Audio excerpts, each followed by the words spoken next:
जुनी नगरपालिका बोलतोय। होय, ब्रिटिश काळामध्ये 1867 साली माझी स्थापना झाली। अनेक नगराध्यक्ष, नगरसेवक मी पाहिलेत, तर शहरातील अनेक जणांचे जन्म मृत्यू नोंदणीही मीच केली।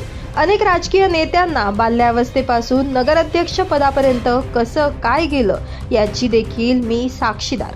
अनेक नगरसेवक आले आणि गेले, अनेक नगराध्यक्ष आले आणि राजाचे रंक झाले, तर रंकाचे राजे देखील मी पाहिलेत। अनेक खालच्या दर्जाची राजकारण देखील याच पालिकेत मी पाहिली आहेत। अनेक आर्थिक देवाणघेवाण माझ्या समोरच झाल्यात।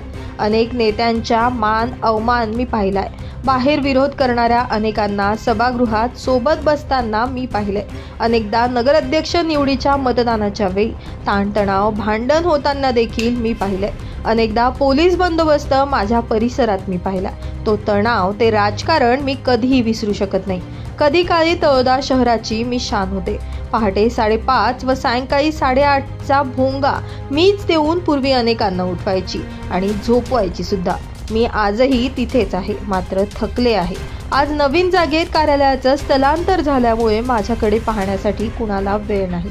नगरपालिकेची निवडणूक लागली आहे। राजकीय यात्रेला सुरुवात झाली असून नव्या नगरपालिकेमध्ये सर्वजण इच्छुक उमेदवार जातात। माझ्याकडे पाहायला कुणालाही वेळ नाही। आता मी थकली आहे। माझ्या भिंती तुटल्यात, माझं छत बुडालंय, माझ्याकडे कुणालाही बघायला आता लक्ष नाही। एक काळ होता की नगरपालिका निवडणूक आली की माझ्या परिसराला यात्रेचं स्वरूप यायचं।